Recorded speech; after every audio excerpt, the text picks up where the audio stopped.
ధర్మం. ఎందుకంటే వేదము అనేటువంటిది నాటి కాలానికి కొంచెం స్పర్ధతో నడుస్తున్నటువంటి ఒక విషయం.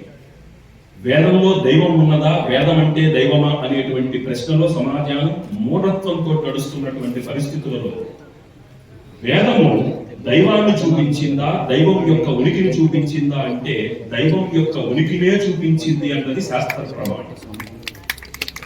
దైవాన్ని రాముడిగా కొలుస్తున్నప్పుడు ఆ రాముడు కూడా వేదం చదివాడని మనం మర్చిపోకూడదు.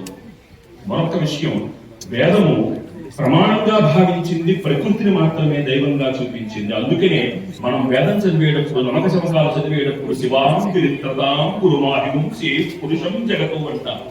ఆ శివుడు ఎక్కడ ఉన్నాడయ్యా అంటే కొండల్లో ఉన్నాడు. కొండల్లో ఉండి త్రదాం, కొండల్ని కాపాడుతున్నాడు. ఎందుకయ్యా, సస్యశ్యామలంగా భూమండలం అంతా వృద్ధి చెందాలి అని అంటుంది. ఇప్పుడు ఈనాటి పర్యావరణవేత్తలందరూ నెత్తి నోరు కొట్టుకుంటున్నారు, కొండలు కొట్టకండయ్యా వర్షాలు పడాలి అంటున్నారు. ఇది వేదం యుగాల క్రితమే చూపించింది. ఇది వేదం యొక్క ప్రాశస్త్యం. ఇది అర్థం చేసుకుని వేదాన్ని పరిరక్షించవలసిన బాధ్యత ప్రతి ఒక్కళ్ళను తమ భుజస్కంధాల మీద తీసుకోవాల్సిన సమయము అని భావిస్తూ సన్మాన పత్రంలో ఒక చిన్న శ్లోకాన్ని మనం తెలియవచ్చు.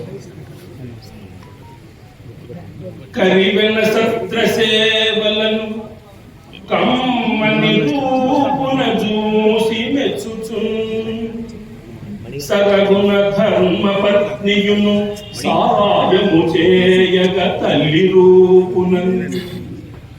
ఏ పురుషుడైనా సత్కార్యం చెయ్యాలంటే భార్య పక్కన లేకుండా చేయలేడు, భార్య సహకారం లేకుండా అస్సలు చేయలేడు. అందుకే పార్వతీ పరమేశ్వరులు ఆ దంపతులు అవుతారు.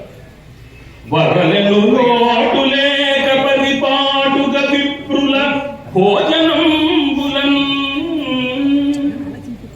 విరివిగా పొంది నీకిలను విస్తృత దీనలిచ్చు గావుతన్.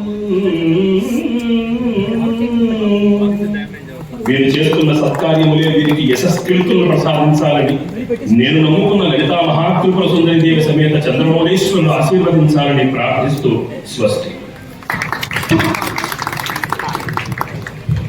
శ్రీ వేణుగోపాల్ గారికి సన్మానం చేయవలసిందిగా మన న్యాయమూర్తి గారు మరియు పెద్దల్ని కోరుతున్నారు.